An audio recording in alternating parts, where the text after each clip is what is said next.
Private వ్యక్తులకు కట్టబెట్టే విధానాన్ని Kalakshetram private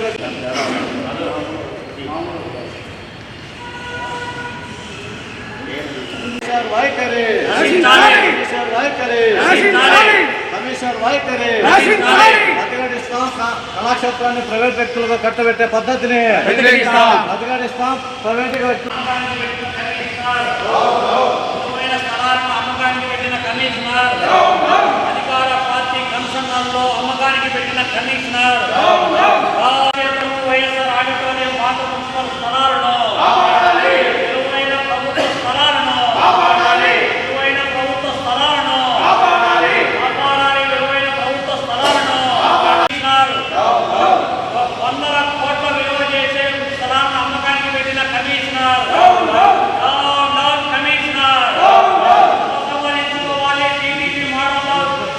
ప్రభుత్వ స్థలాలు ఇచ్చే విధానాన్ని ఉపసంహరించుకోవాలి. కళాక్షేత్రం ప్రైవేటీకరణను, కళాక్షేత్రం వైఎస్ఆర్ ఆడిటోరియం ప్రైవేటీకరణను ఆపాలి. ప్రైవేటీకరణను ప్రభుత్వ స్థలాలను అమ్మకానికి పెట్టిన పాలకవర్గం వైఖరి, పాలకవర్గం వైఖరి,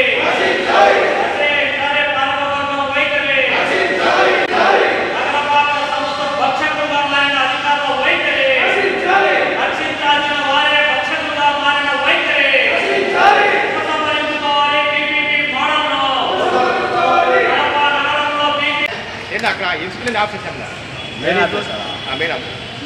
ఇప్పుడు ఇది నష్టాల్లో ఉందా లాభాల్లో ఉందా? దీనికి నష్టాల్లో ఉందా లాభాల్లో ఉందా? ఈ నెల 10వ తారీఖున జరగనున్నటువంటి కడప నగరపాలక సంస్థ జనరల్ బాడీ సమావేశం ఉదయము సాయంత్రము బడ్జెట్ సమావేశం జరుగుతున్నటువంటి నేపథ్యంలో జనరల్ బాడీ సమావేశంలో చర్చించబోయేటువంటి అంశాలలో 13వ అంశంగా పేర్కొనబడినటువంటి అంశాలలో కడప నగరంలో విలువైనటువంటి 100 కోట్ల విలువ చేసేటువంటి నెక్నామ్ ఖాన్ కళాక్షేత్రం ఒకటి, వైఎస్ఆర్ ఆడిటోరియము, అంబేద్కర్ భవను, దాంతోపాటు పాత మున్సిపల్ కార్యాలయానికి సంబంధించినటువంటి స్థలము, ఇవన్నీ కూడా విలువైనటువంటి పబ్లిక్ ప్రాపర్టీసు. వీటిని ఇవాళ పీపీపీ మోడల్లో ప్రైవేటు వ్యక్తుల కట్టబెట్టి తద్వారా అమ్మకానికి పెట్టాలనేటువంటి ఆలోచన కడప నగరపాలక సంస్థ మేయరు స్వహస్తాలతో ఆమోదంతో బయటకు వచ్చినటువంటి అజెండా అంశాలు. దీన్ని మేము భారత కమ్యూనిస్ట్ పార్టీ తీవ్రంగా ఖండిస్తూ ఉన్నాం, వ్యతిరేకిస్తూ ఉన్నాం. ఇదివరకే ఒకసారి గత పాలకవర్గంలో కూడా పాత మున్సిపల్ కార్యాలయ స్థలాన్ని మౌంట్ మౌర్య అనేటువంటి ఒక కార్పొరేట్ దిగ్గజానికి కట్టబెట్టాలనేటువంటి ఆలోచన చేస్తే ఆ రోజు కూడా వామపక్ష లౌకిక ప్రజాస్వామ్య శక్తులని కూడా వ్యతిరేకించే పోరాటం చేసే ఆ రోజు పాలకవర్గం వెనక్కి తగ్గి భవిష్యత్తులో కూడా దీన్ని ప్రైవేటు పరం చేయమని చెప్పి ప్రైవేటు వ్యక్తులకు ఇవ్వమని చెప్పి చెప్పడం జరిగింది.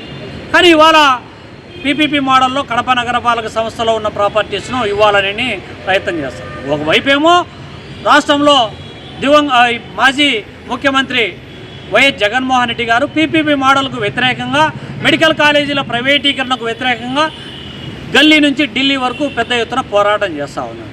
కానీ ఆ పార్టీకి సంబంధించినటువంటి పాలకవర్గం ఇవాళ కడప నగరపాలక సంస్థలో పాలనలో ఉంది.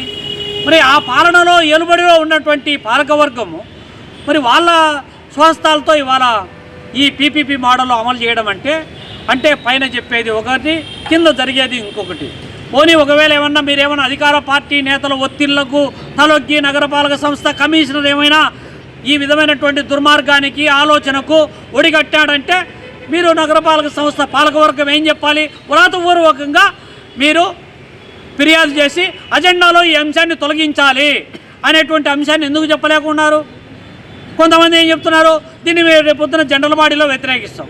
ఒకవేళ వ్యతిరేకించేటువంటి క్రమంలో కూడా కొంతమంది ఏదైనా లోపభూయిష్టమైనటువంటి ఒప్పందాలు చేసుకొని వీటిని మంచుకోటి పంచుకుంటే రేపొద్దున విలువైనటువంటి ప్రాపర్టీస్ అంతా ప్రైవేటు వ్యక్తులకు చేతులేకపోతే జరగబోయేదేంటి? ఇప్పటికే జిల్లా పరిషత్ స్థలాలన్నింటినీ కూడా కోట్ల విలువ చేసేటటువంటి స్థలాలలో 1.5 కోటితో కాంప్లెక్స్ కట్టి షాపింగ్ రూములకు లీజులకు ఇస్తామని అంటామంటే 2 ఎకరాల స్థలంలో 1.5 కోటితో ఒక బిల్డింగు ఏమాత్రం నిర్మాణం అవుతుందో మనందరికీ తెలుసు. దీని మాటున అధికార పార్టీ నేతలు కొల్లగొట్టాలనేటువంటి ఇన్సైడ్ ట్రేడింగ్ అనేటువంటిది ఇవాళ రాజ్యం వెళ్తున్నటువంటి నేపథ్యంలో ఈ విధమైనటువంటి దుర్మార్గానికి ఒడిగట్టడాన్ని మేము తీవ్రంగా ఖండిస్తూ ఉన్నాం, వ్యతిరేకిస్తూ ఉన్నాం. పైగా జనరల్ బాడీలో పెట్టినటువంటి అంశాలు ఇంకొక అంశం ఉంది. ఇంతకుముందు అగ్నిపత్ పేరుతో ఆర్మీ రిక్రూట్మెంట్ జరిగితే దానికి 92 లక్షలు ఖర్చు పెట్టేట్టు లెక్కలు చెప్తా ఉన్నాయి. 92 లక్షలు. కానీ ఇవాళ మున్సిపల్ స్టేడియంలో అగ్నిపత్ నిర్వహించినటువంటి అదే ప్లేస్లో రోజు ఉదయం సాయంత్రం వేల మంది వాకింగ్కి వస్తారు. యూరినల్కు పోవడానికి కూడా బాత్రూములు లేక ఇప్పటికీ అవస్థపడేటువంటి పరిస్థితి అక్కడ నెలకొంటున్నటువంటి నేపథ్యంలో 92 లక్షలు దేనికి ఖర్చు పెట్టారు, ఎక్కడ ఖర్చు పెట్టారు? దానికి ఏమో ప్రభుత్వం నుంచి ఇచ్చేటటువంటి 25 లక్షలు అయితే ఇవాళ జనం నుంచి పన్నుల రూపంలో వసూలు చేసినటువంటి జనరల్ ఫండ్ నుంచి 65 లక్షల రూపాయలు కట్టాలని చెప్పి చెల్లించాలని చెప్పి అజెండాలో పెట్టారంటే ఈ సొమ్మంతా కూడా ఏ విధంగా దోపిడీ చేయబడతా ఉందో అర్థమవుతా ఉంది.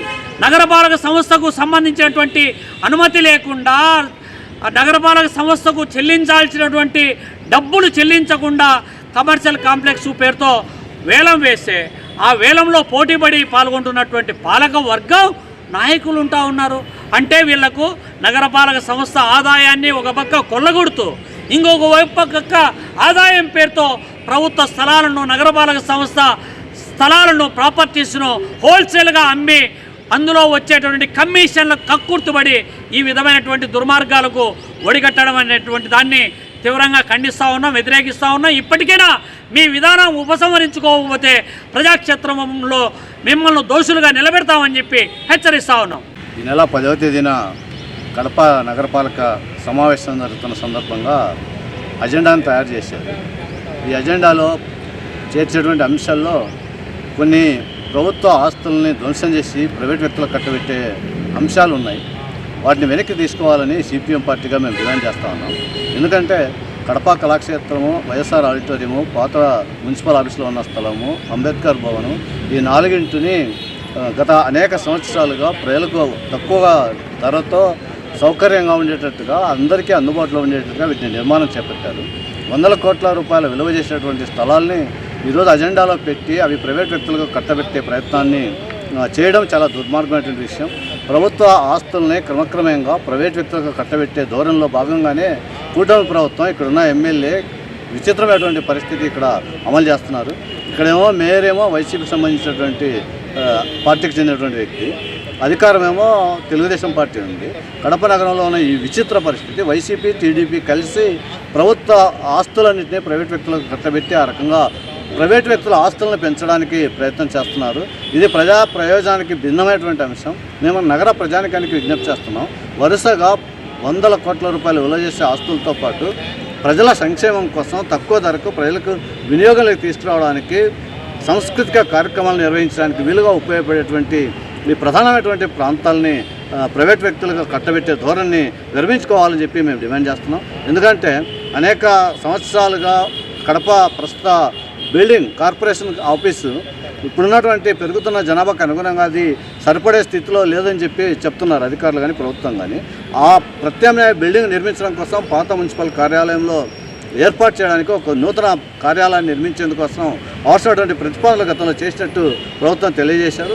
దాన్ని పక్కన పెట్టి మళ్ళీ ఇప్పుడు ప్రైవేట్ వ్యక్తులకు కట్టబెట్టడం అనేటువంటిది చాలా దుర్మార్గమైన చర్య, అన్యాయమైన చర్య. మేము ప్రజానికానికి ఒకటే చెప్తున్నాం, ప్రభుత్వ రంగ స్థలాలని ప్రైవేట్ వ్యక్తులకి లీజు పేరుతో కట్టబెట్టేటువంటి విధానానికి వ్యతిరేకంగా ప్రజానికం పెద్ద ఎత్తున పోరాటాలకు రావాలి. ఆ రకంగా ప్రజానికంతో కలుపుకొని రానున్న కాలంలో సిపిఎంతో పాటు సిపిఐ ఇతర రాజకీయ పార్టీలు కలుపుకొని ఒక ఐక్య ఉద్యమాన్ని నిర్మించడానికి మేము ప్రయత్నం చేస్తున్నాం. ఈ ఐక్య ఉద్యమంలో ప్రజానికం కూడా భాగస్వాములు కావాలని నగర ప్రజానికానికి మేము పిలుపునిస్తున్నాం.